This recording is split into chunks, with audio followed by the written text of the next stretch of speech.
Now time for Motorsports Monday. Indianapolis Motor Speedway, the most iconic track in the world. Well, used to only host IndyCar for the Indy 500, then would sit empty for the rest of the year. That's until 1994 when the NASCAR Winston Cup Series raced on the track for the first time.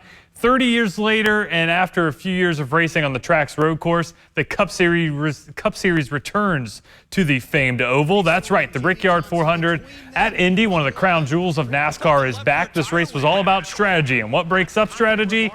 An untimely caution, and that's what we have on lap 105. Martin Truex Jr. gets into the wall, and Josh Berry gets turned in the back of the pack. On the following restart, pre-race favorite Denny Hamlin leads the field into the first turn, and there's a crash in the back of the field. None other than the veterans, Joey Logano and part-timer now Jimmy Johnson going around. This really jumbles up that strategy. Some elect to stretch their fuel from here. Kyle Larson, though, he would pit later and come charging back through the field as they were trying to save gas. He would make it all the way up to third, but when a late race caution comes out, that puts him in the driver's seat. In the first of the untimely restarts, he gets ahead of Ryan Blaney, and there is a crash in the back of the pack. Denny Hamlin, one of the drivers in that crash. Same with Alex Bowman, last week's runner-up.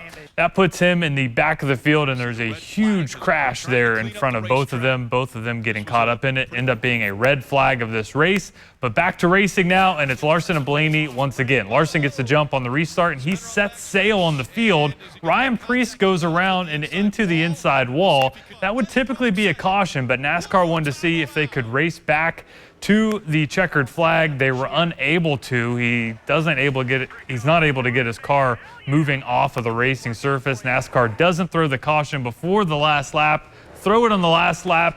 Fans were voicing their displeasure with NASCAR as they were unable to race to the checkered flag, but that doesn't matter to Larson. He gets to win, another crown jewel victory for him. He just needs the Daytona 500 to have a trophy case full of NASCAR's biggest races. Here's a look now at the top five from the race. Kyle Larson leaves this race in the points lead, which is wild considering he had missed an entire race this season when he was trying to compete the Indy 500 and Coca-Cola 600 double. Tyler Reddick comes in second, while a frustrated Ryan Blaney finishes third. Christopher Bell and Bubba Wallace somehow make it on fuel. They round out the top five. A rare two-week midseason break on the way for NASCAR due to the Olympics. They'll be back in action the second weekend of August. To local racing now. No two-week break for our local drivers. They're racing every weekend this summer. Richmond Raceway hosted the 10th annual Butch Shea Memorial this weekend, and it's Cameron Marlar getting the win in the A feature to win the memorial race. James Rice comes in second. Cade Lowdy finishes third. Ricky Weiss out of Canada cracked the top five. He won at Richmond last summer, and Derek Fisher finished fifth. Richmond is off until August 17th, and that's a big one, the 37th annual Butterball Memorial.